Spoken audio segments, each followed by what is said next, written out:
I'm Abigail, 32 female. I live alone in a city apartment that I worked incredibly hard to afford, managing complex tech projects for a living. For my entire life, I've been the reliable one, the planner, the fixer, the solid bedrock my family built their chaos upon. This is the story of how I finally let them see what happens when that bedrock decides to crumble on purpose. Before this story unfolds, I'd love to connect with you. Please let me know in the comments where you're watching from and what time it is in your corner of the world. It's amazing to see how far these stories can travel. The idea for the Greece trip started, as most of my family's grand ideas did, with a casual, entitled comment from my sister, Jessica. We were at my mother Aliner's house for our obligatory Sunday dinner. I was clearing plates while everyone else sat around the table, scrolling on their phones. Jessica, a high-flying real estate agent who sold multi-million-dollar homes and never let anyone forget it, sighed dramatically. "I just saw the most divine pictures from Santorini," she announced to the room. "White buildings, blue domes, we should go, all of us, for Mom and Dad's anniversary." My mother, a retired school principal who ran her family with the same iron fist she'd used on unruly teenagers, lit up. "Oh, Jess, what a wonderful idea, a real family trip. We haven't done one of those in years." My brother, Mark, who had a fledgling tech startup that was perpetually on the verge of making it big, nodded eagerly. "Totally. I could use the getaway. We could network. You never know who you'll meet in Mykonos." I paused, a stack of plates in my hands. A trip to Greece? That sounds expensive. This was my role in the family, the pragmatist, the one who brought their high-flying ideas down to earth with boring things like budgets and logistics. It was a role I hated, but one they had all come to expect. Jessica waved a dismissive hand, her diamond rings catching the light. "Don't be such a downer, Abigail. We'll figure it out. You're good at that stuff, right? Finding deals, booking things. You can handle the planning." And just like that, I was assigned the job. It wasn't a request, it was a statement of fact. Abigail, the project manager, would manage the family's vacation project. Part of me, the part that still desperately craved their approval, felt a flicker of pride. They trusted me. They needed me. The other, more sensible part of me knew I was just being handed a mountain of unpaid, unappreciated work. Over the next few weeks, that's exactly what it became. I spent my evenings and weekends researching. I compared flight prices, scoured hotel reviews, and built a meticulous spreadsheet. The budget was astronomical, even with the most aggressive deal hunting. When I presented it to them, they all balked. "There's no way it costs that much," Mark said, looking at the spreadsheet on my laptop as if the numbers had personally offended him. "I found us business-class seats for a transatlantic flight, villas with private pools, and a chartered boat tour," I explained patiently. "This is what luxury costs." "Well, we can't afford that," my mother declared, her tone making it clear that this was somehow my fault. "You need to find a way to make it cheaper, Abigail." Jessica chimed in. "My friend Tiffany went last year, and she said they got an amazing deal. You're probably not looking in the right places." I bit my tongue. Tiffany's husband was a surgeon. My brother was living off seed funding, my sister's income was commission-based and unpredictable, and my parents were on a fixed retirement income. I was the only one with a stable, high-paying job and significant savings. "Okay," I said, forcing a smile. "Let me see what I can do." I went back to the drawing board. I downgraded the flights from business to premium economy. I swapped the private villas for interconnected suites in a 5-star resort. I found a highly rated group boat tour instead of a private charter. I presented the new budget. It was still high, but more manageable. They were still hesitant. Then came the part I knew was coming. "You know, Abigail," my mother started, her voice soft and wheedling. "Your salary is so good now, and you don't have a mortgage or kids to worry about like your sister does. Maybe you could help out a little more with the cost, as your gift to us." Jessica and Mark nodded in unison, their eyes wide and hopeful. It was a classic family maneuver. Frame it as a gift, a loving gesture, So if I said no, I wasn't being financially responsible. I was being ungrateful and selfish. How much more? I asked, my stomach tightening. Well, Jessica said, pulling out her phone and doing some quick math. If you covered the hotels for everyone, the rest of us could probably handle our own flights and spending money. I did the math in my head. The hotels were the single biggest expense. It was nearly 20,000 sand dollars. I had that much in my travel savings fund, a fund I had been building for 5 years with the dream of taking a year off to travel the world solo. This trip would wipe it out completely. But looking at their expectant faces, I felt that familiar pressure. The desire to be the good daughter, the helpful sister. The one who made things happen. Maybe if I did this one huge thing, they would finally see me. They would finally appreciate me. Okay, I whispered, I'll cover the hotels. The mood shifted instantly. There were cheers, hugs, and declarations that I was the best sister ever. My mother kissed my cheek and said, I knew we could count on you, sweetie. For the next 2 months, I became a full-time travel agent. I booked everything. Every hotel, every ferry, every dinner reservation at a must-try restaurant. I coordinated everyone's schedules, collected their passport information, and sent out a detailed itinerary complete with packing lists and cultural tips. I paid the massive deposits on my credit card, watching my savings account drain with a painful lurch each time. The trip was for 2 weeks in late August, for my parents' 40th wedding anniversary. It was meant to be the trip of a lifetime, a celebration of family, a moment of unity I had paid for with my own dreams. I told myself it would be worth it. The memories we'd make, the pictures we'd take against the Santorini sunset, surely those would be priceless. I created a shared digital folder with all the confirmations, booking numbers, and tickets. I triple-checked everything. The flights were booked under their individual names, paid for by them. But every hotel, from the luxury suite in Athens to the cliffside resort in Santorini, was under my name and paid in full from my account. I was the linchpin holding the entire, glittering, $20,000 dream together. I felt a mix of pride and sheer terror. All I wanted was for them to be happy, for us to feel like a real family. I had no idea how naive that was. I was just the architect of a beautiful stage, and I was about to find out I hadn't been cast in the play. As the departure date drew closer, a strange chill began to settle over my interactions with my family. It wasn't one big event, but a series of small, unsettling moments that felt like paper cuts. They were small enough to ignore individually, but together, they started to bleed.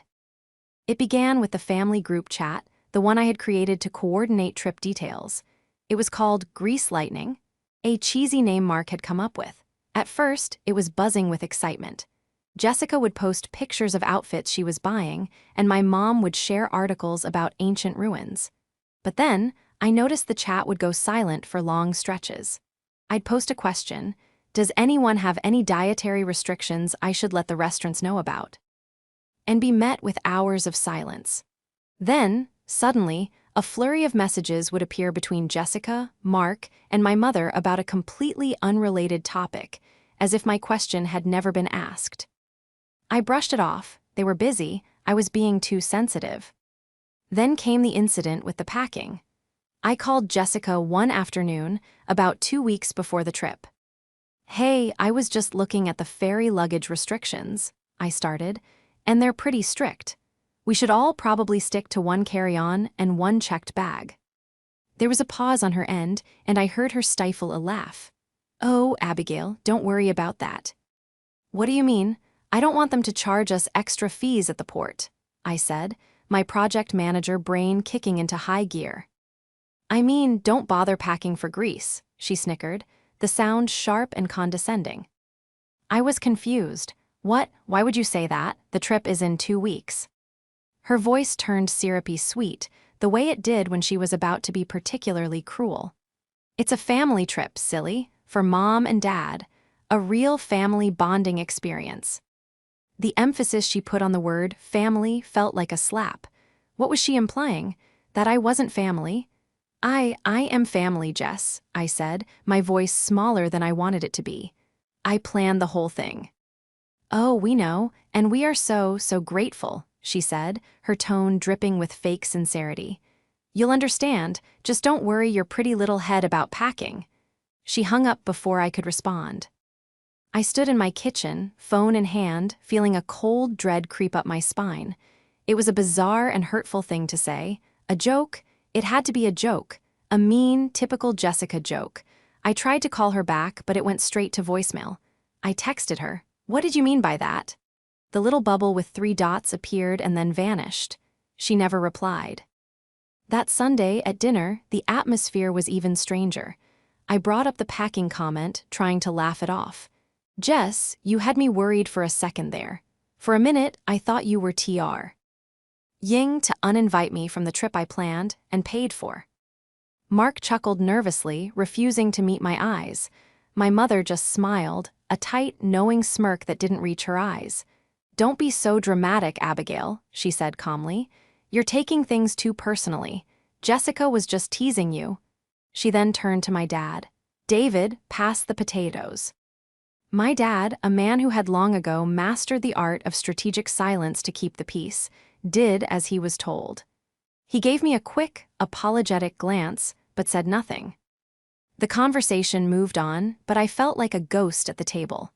They were talking about the trip, about things they wanted to do, but they weren't talking to me. They were talking around me. Mark, you'll have to take my picture for my Instagram at that one spot with the blue roof, Jessica said. The lighting will be perfect for my brand.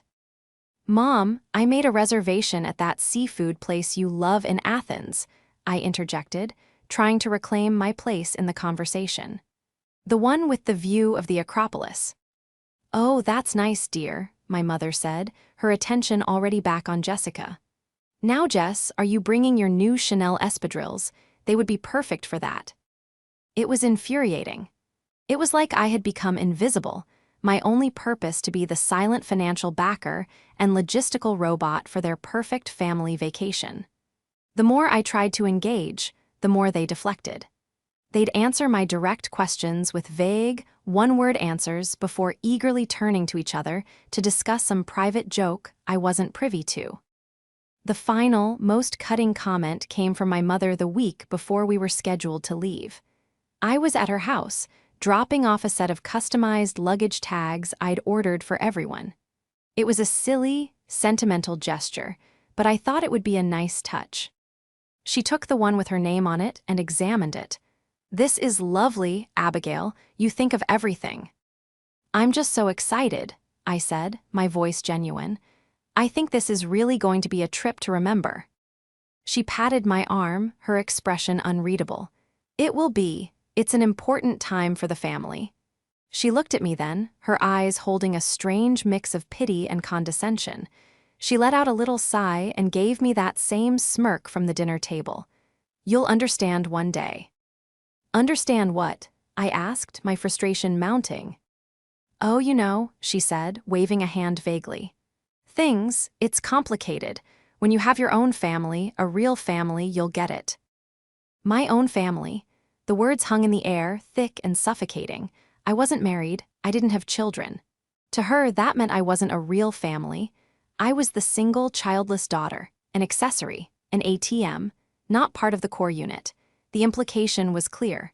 The family that was going on this trip consisted of her, my dad, and her 2 children who had produced grandchildren and lived lives she understood and approved of. I was the other. I just stared at her, my heart pounding in my chest. All the work, all the money, all my sacrificed dreams, it was all for people who didn't even see me as one of them. The warmth and excitement I'd been clinging to evaporated, replaced by an icy certainty that something was deeply wrong. I couldn't fight her, I couldn't argue. What would I even say? I am real family. It would only lead to more gaslighting, more accusations of being too sensitive. So I just nodded, I gave her a tight, brittle smile. Of course, I said, the words tasted like ash in my mouth. I'm sure I will. I walked out of her house that day feeling hollowed out. The cruel jokes, the silences, the condescending smirks, they weren't random acts of thoughtlessness. They were pieces of a puzzle, and I was starting to realize I wasn't going to like the final picture. That night, I couldn't sleep. My mother's words, "You'll understand one day," echoed in my mind, layered with Jessica's snide, "Don't bother packing." It felt like a riddle I was supposed to be too stupid to solve. I tossed and turned, the $20,000 hole in my savings account feeling more like a gaping wound. I had been treated like an outsider for years, but this felt different. This felt coordinated, deliberate. Around 2 a.m., I gave up on sleep and went into my living room. My laptop was open on the coffee table, still displaying the master itinerary for the Greece trip. I stared at the neat columns and hyperlinks, a monument to my own foolishness. On a whim, I opened my web browser. My brother, Mark, had used my laptop a few days earlier to quickly check something while he was visiting. He was careless with technology, always leaving a trail of open tabs and forgotten logins. His social media page was still logged in. Normally, I would have logged him out immediately. It felt like a violation of privacy. But that night, fueled by a potent cocktail of insomnia, hurt, and suspicion, I hesitated. A little voice in my head, the one I usually ignored, whispered, "Look." I clicked on his messages. My heart was hammering against my ribs. I felt guilty, like I was the one doing something wrong, but I couldn't stop myself. And there it was, pinned to the top of his message list, a group chat I'd never seen before. The title was simple: Family Trip. The members were Alina, Jessica, and Mark. I wasn't in it. My breath hitched. My hands started to shake as I clicked on it. The chat history went back for months, to the day after I had agreed to pay for the hotels. It was a running commentary on the trip, on the planning, on me. The first message I saw was from Jessica. "Can you believe she actually fell for it? Wiped out her entire savings for us. LOL." Mark had replied with a string of laughing emojis. The "it's a gift for mom and dad" line works every time. She's so desperate for approval it's almost sad. My mother, Alina, had written, Now, be nice. Abigail is very useful. We couldn't do this without her generosity. Just make sure she doesn't suspect anything until it's too late. We need those hotel rooms confirmed." I felt the air leave my lungs. My vision swam. I had to grip the edge of the coffee table to steady myself. I scrolled up, my movements jerky and uncoordinated. I read through months of their secret conversations, each message a fresh stab of betrayal. They had planned it from the very beginning. The idea for the trip wasn't a spontaneous thought from Jessica. It was a calculated scheme to get a free luxury vacation. They had discussed how to manipulate me into paying for it, dissecting my weaknesses with chilling accuracy. They called me the bank, the planner, and, in one particularly cruel message from Jessica, the spinster stepmule. They talked about their real plans for the trip. They had booked a different set of flights, on a different day. They were leaving a day earlier than the itinerary I had painstakingly created. Their plan was to let me drive them to the airport on the scheduled departure date, thinking I was going with them. They were going to let me check in, only to be told my ticket didn't exist. Jessica had outlined the scene in a message. Imagine her face when the airline agent tells her there's no ticket for her. We'll just act all shocked and confused. "Oh, Abigail, there must be some mistake. We'll call you from Greece and figure it out." And then we block her number. My mother had added, "We just have to be very sympathetic. Tell her we're so sorry and that it's a terrible mix-up. We'll promise to pay her back as soon as we can, of course. We just need to manage her reaction at the airport so she doesn't make a scene." The most sickening part was the discussion about what they were going to tell me after the trip. Their story was that they would claim the hotels were non-refundable and they felt too bad for me to cancel, so they went anyway to not let my money go to waste. They would promise to pay me back in installments, a promise they all openly joked they had no intention of keeping. Mark had written, "She'll get over it. She always does. A few months of the silent treatment and she'll be begging us for forgiveness for ruining the family dynamic." But there was one more piece to their puzzle. A piece that explained my mother's cryptic words, "You'll understand when you have a real family." Jessica had posted a link to a rental villa in Santorini. It was stunning, far more luxurious than the hotel suites I had booked. Just put the deposit down on this place for the second week. It's perfect for the 4 of us. 4 of them, I scrolled back confused, and then I saw it. A message from Mark to Jessica. "Did you tell Brandon yet? Is he excited?" Brandon, Jessica's ex-boyfriend from college. A man she'd reconnected with a few months ago, a fact she had conveniently omitted from any conversation with me. Jessica's reply, "He's so excited. He's meeting us in Athens. Mom is thrilled. She said it's about time I was with a real man and not just focused on my career. She thinks this trip will be the perfect place for him to propose." My mother had replied with a series of heart emojis. "I have a good feeling about this. A 40th anniversary and an engagement all on one trip. It's a real family celebration." There it was, the full, disgusting picture. I wasn't just being excluded, I was being replaced. They weren't just taking my money, they were using it to fund a romantic getaway for my sister and her secret boyfriend, a man they had already welcomed into the real family, while I was being systematically pushed out. My role was to provide the funds and the logistics for their perfect life, and then disappear. I sat back on my couch, the laptop screen casting a pale, sickly light on my face. I felt nothing and everything all at once. The shock was so profound it was like a physical blow, leaving me numb and breathless. The person I was 10 minutes ago, the dutiful daughter, the loving sister, the fool who thought this trip would bring her family closer, was gone. She had been murdered by a secret group chat. In her place, something new was stirring, a cold, hard clarity. The hurt was still there, a deep, cavernous ache in my chest, but underneath it, a different feeling was beginning to smolder. It wasn't sadness. It was rage, a pure, quiet, and absolutely focused rage. They thought I was a mule, a bank, a stepping stone. They thought I was a problem to be managed. They had no idea who I really was. They had no idea what a project manager does when a project has gone catastrophically, unforgivably wrong. You fix it, or in this case, you burn it to the ground. For the rest of the night, I didn't move from my couch. I just sat there, the glow of the laptop screen illuminating my face, rereading the messages in the family trip group chat over and over again. Each pass brought a new layer of pain, but also a new layer of cold, hard resolve. I had to move past the emotional devastation and start thinking like the professional they took me for, but only in the most superficial sense. They saw me as a planner, an organizer. They were about to find out what happened when my primary project became my own vindication. The first step was to gather intelligence. I needed to understand the full scope of their deception, not just the emotional betrayal, but the logistical details of their real plan. I became a detective in my own life, sifting through the evidence of their lies. I took screenshots of the entire chat history, from the first gleeful message about my gullibility to the latest one from Jessica about buying a new white dress for the big question. I saved them to a secure cloud folder, a silent testament to their treachery. Their plan was sloppy in its arrogance. They assumed I was too naive and too emotionally invested to ever suspect a thing. Mark, in his carelessness, hadn't just left his social media open. His email was logged in on my browser too. A few clicks and I was in.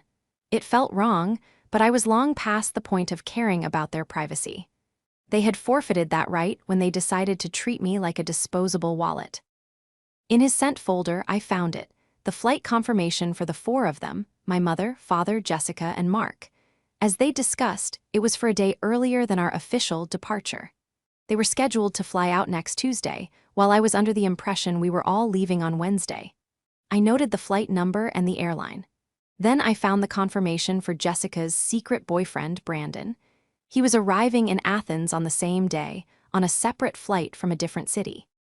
They had everything timed perfectly. The next piece of the puzzle was their accommodation.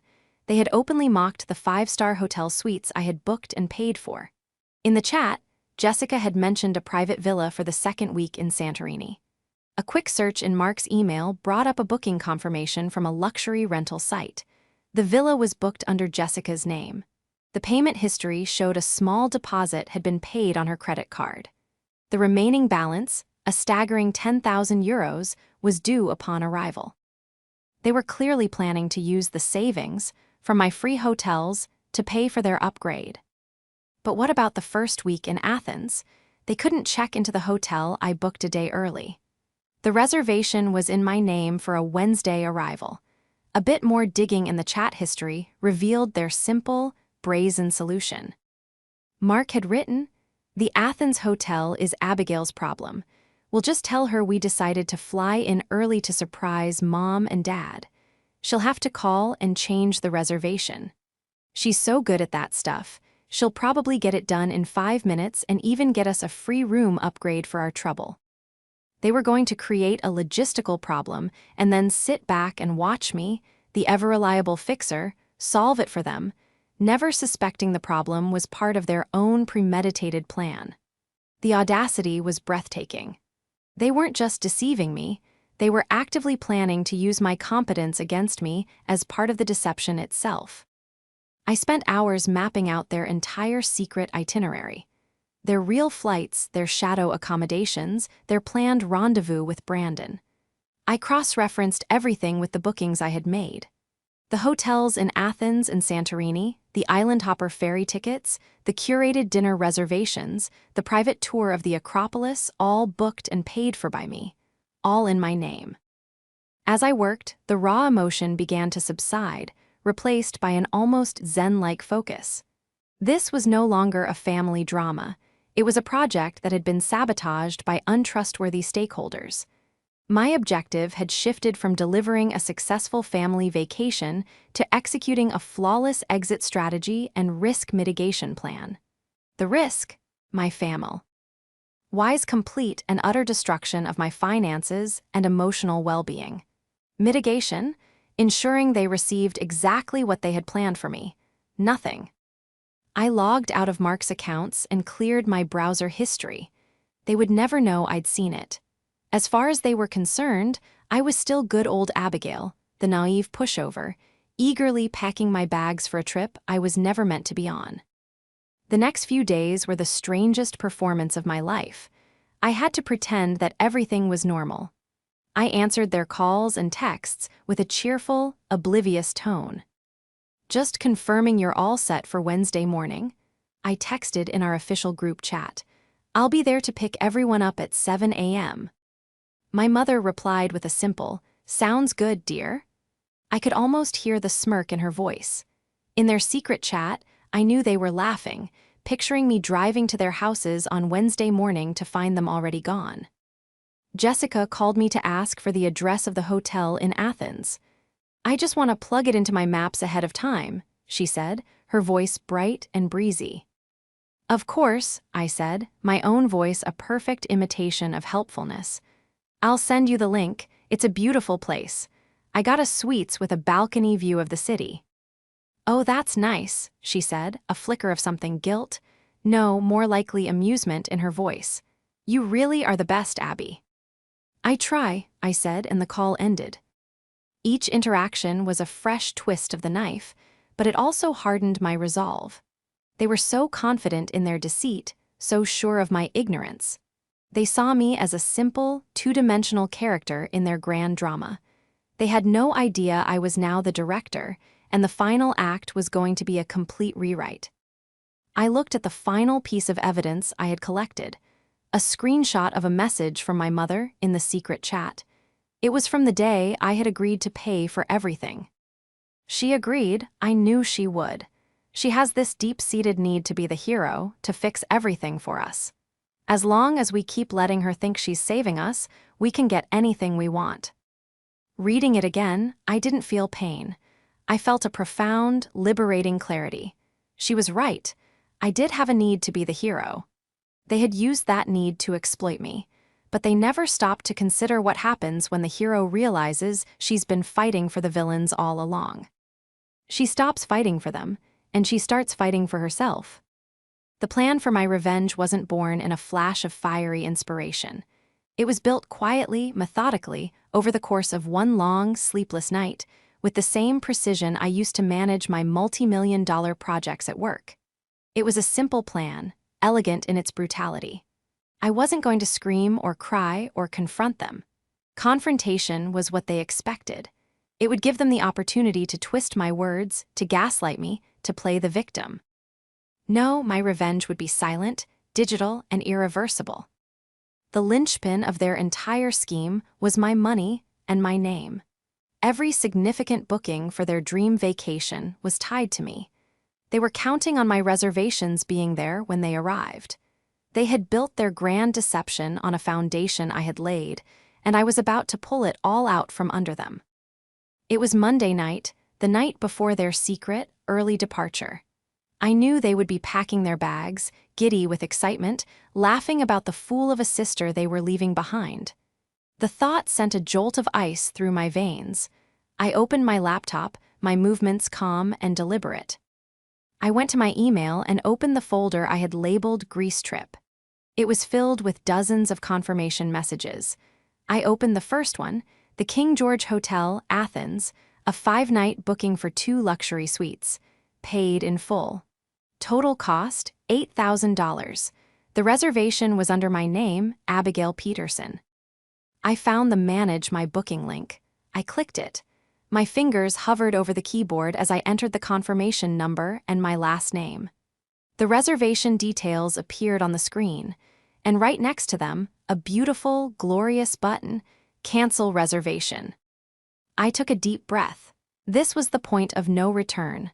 For a fleeting second, a lifetime of ingrained conditioning, to be the peacemaker, the good daughter, washed over me. A voice whispered, "Are you sure? This will destroy them. This will destroy your family." Then I pictured their messages. The spinster stepmule, she's so desperate for approval. The image of Jessica and her secret boyfriend laughing in a villa paid for with my dreams flashed in my mind. My hesitation vanished. I clicked the button. A pop-up appeared. "Are you sure you want to cancel this booking? Please review the cancellation policy." I had specifically booked hotels with a 24-hour free cancellation policy. It was a habit from my job, always build in flexibility, always have an exit strategy. It was a detail they had never bothered to ask about. They just saw the 5-star rating and the pretty pictures. I saw the fine print, and the fine print was about to save me. I clicked Confirm Cancellation. A moment later, an email landed in my inbox. Subject: Your booking at the King George Hotel has been canceled. I opened it and saw the confirmation. The email also stated that a full refund of $8,000 would be processed back to my original method of payment within 5 to 7 business days. A slow, genuine smile spread across my face for the first time in days. It felt like breathing again after being held underwater. One down. Next was the Canaves Oya Suites in Santorini.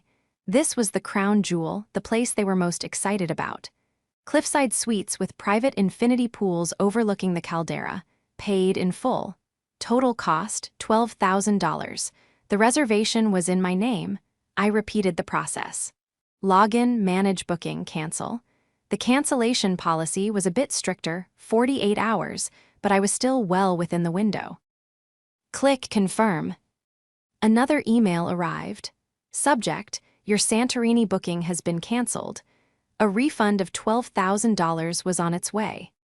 The feeling was intoxicating. It wasn't just about the money. It was about taking back control. With every click, I was dismantling the cage they had built for me, a cage gilded with their fake gratitude and my own misplaced hope. I went down the list, one by one. The ferry tickets from Athens to Santorini. They weren't expensive, but without them they were stuck. Cancelled, full refund. The private wine tasting tour I had booked as a special anniversary gift for my parents. Cancelled, full refund. The reservation at the exclusive seaside restaurant in Mykonos, a place that required a credit card hold and had a month-long waiting list. Cancelled. Each cancellation confirmation email that landed in my inbox was a small victory, a digital receipt for my newfound freedom. I saved each one to a new folder on my desktop. I titled it, Refunds. By the time I was done, it was nearly 4 a.m. Every single part of the trip that I had arranged and paid for had been erased. All that was left were their flights. They would be able to fly to Greece, but when they arrived, they would find nothing waiting for them. No hotel rooms, no transportation, no plans, just the stark reality of their own arrogance. My final act was to deal with my phone. I knew that once they landed and the chaos began, my phone would be their first target. They would call, text, demand, plead, and threaten. I had no interest in being a party to their panic. I went into my phone settings and blocked their numbers. My mother, Alina, my sister, Jessica, my brother, Mark. One by one, their names were added to the block list. Then, for good measure, I blocked my dad. I felt a pang of guilt about that one. He was a passive participant, a man too weak to stand up to his wife and children. But his silence was complicity, and I needed a clean break. I set an auto-reply on my email account. Thank you for your message. I am currently on an extended vacation and will have limited access to email. I will respond upon my return. Then I did one last thing. I went to the airline's website, the one I had originally researched for our family trip. I looked up last-minute flights to Greece for one person. There was a seat available on a flight leaving Wednesday morning, the day I was supposed to leave. It was expensive, but I now had a $20,000 refund pending. I entered my own name, my own passport details, and my own credit card number. I booked a first-class ticket to Athens. Then I booked a small, charming boutique hotel in a part of the city they would never think to look, all for myself. As the sun began to rise, I looked around my apartment. A few hours ago, it had felt like a prison of my own making. Now, it felt like a launch pad. I had a flight to catch. I had my own trip to take. I finally went to my bedroom and pulled out my suitcase. Jessica's words came back to me, no longer a cruel taunt, but a delicious irony. Don't bother packing for Greece, she had snickered. Okay, I whispered to the empty room, a wide, triumphant grin on my face. I won't. I wasn't packing for their Greece, I was packing for mine. Tuesday was a blur of blissful, detached peace. While my family was checking in for their flight, blissfully unaware of the chaos that awaited them, I was at a spa. I got a massage, a facial, and spent an hour in a steam room, letting the heat melt away the last vestiges of stress and familial obligation. For the first time in my adult life, I wasn't responsible for anyone's happiness but my own. It was a strange and wonderful feeling. I went home, ordered my favorite takeout, and watched a movie. My phone, blessedly silent, sat on the coffee table like a dormant beast. The real show began on Wednesday morning. My own flight wasn't until 11 a.m., but I woke up early around 6:30 a.m. I made a cup of coffee and sat on my balcony, watching the city wake up. I knew that across the Atlantic, my family's plane had landed in Athens.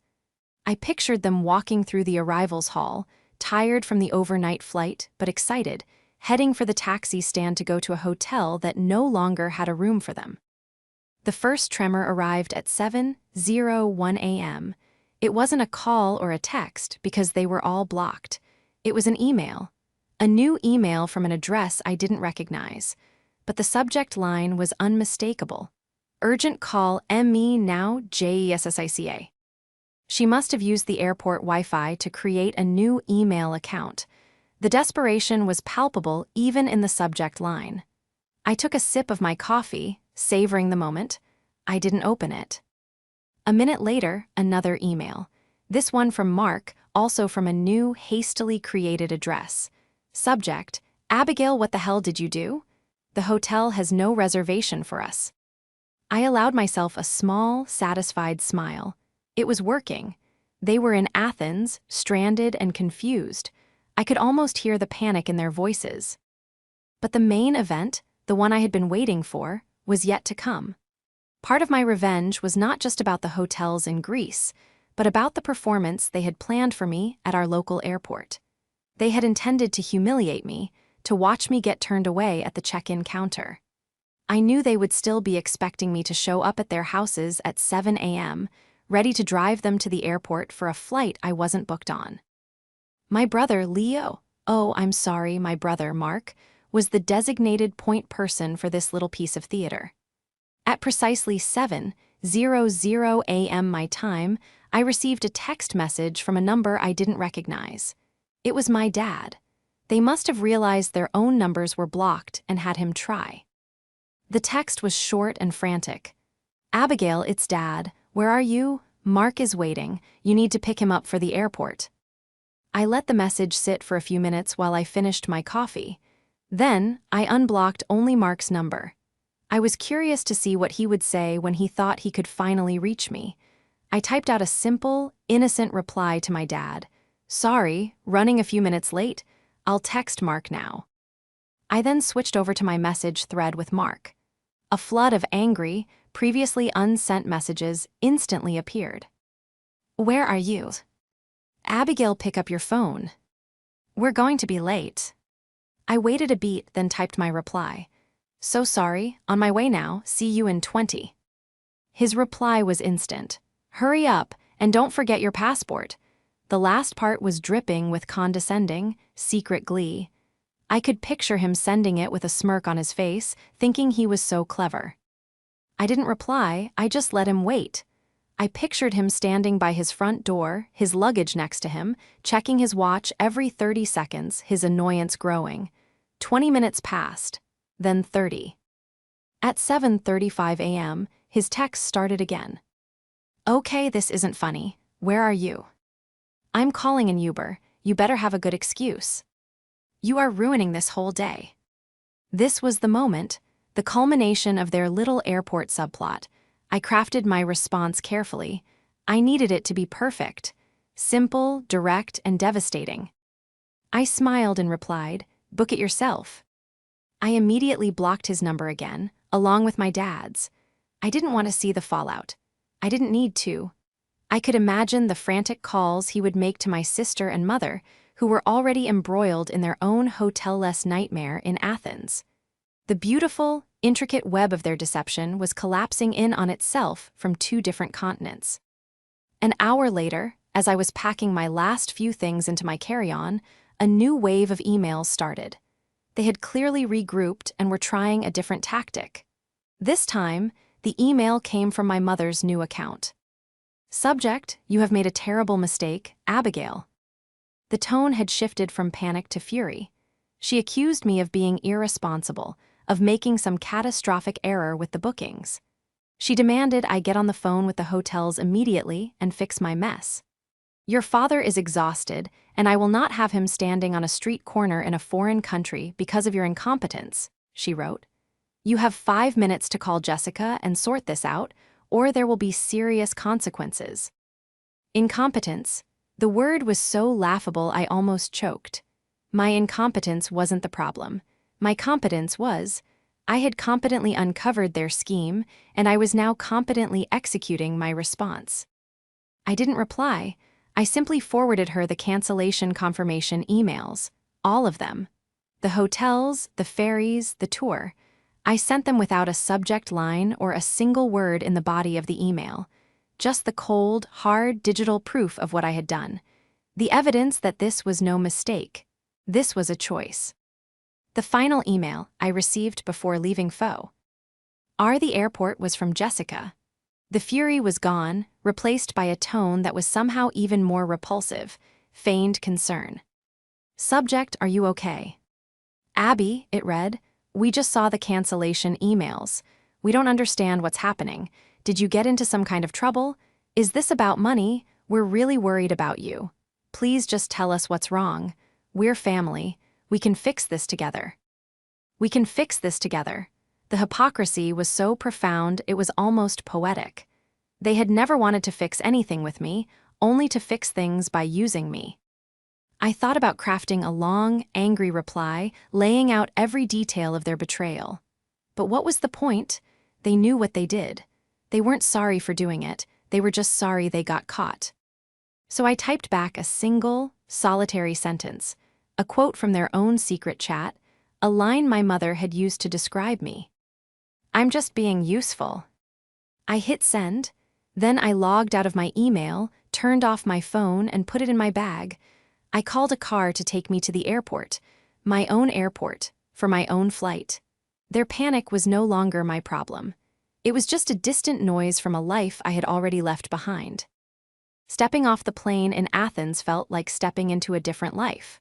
The air was warm and smelled of salt and jasmine. The sky was a shade of blue so intense it almost hurt to look at. There was no one waiting for me, no family drama to manage, no cloud of resentment hanging over my head. There was just me, a suitcase, and the promise of a city humming with thousands of years of history. I spent the first few days exploring on my own terms. I wandered through the Plaka district, buying a small, silver olive branch necklace from a street vendor. I hiked up to the Acropolis at dawn, watching the sun rise and cast a golden glow over the Parthenon. I sat at cafes for hours, drinking strong coffee, reading a book, and watching the world go by. I did everything I had planned to do on the family trip, but this time it was peaceful, joyful, and entirely for me. My phone remained off for the first 72 hours. I needed to decompress to fully sever the cord. When I finally turned it on, I was in my beautiful boutique hotel room, looking out over a quiet, tree-lined square. I connected to the Wi-Fi, and the notifications came flooding in. Dozens of emails, hundreds of missed calls and texts from unknown numbers. It was a digital avalanche of their desperation. I read a few of the emails out of a morbid curiosity. They had cycled through every possible tactic. First came the rage and threats from my mother, Eleanor. She promised I was out of the family, disowned, and that I would live to regret this betrayal. She detailed how they had to spend a fortune on a last-minute, terrible hotel, how their anniversary was ruined, how it was all my fault. Then came the guilt-tripping from Jessica. She wrote about how Dad was so disappointed and how could I be so cruel.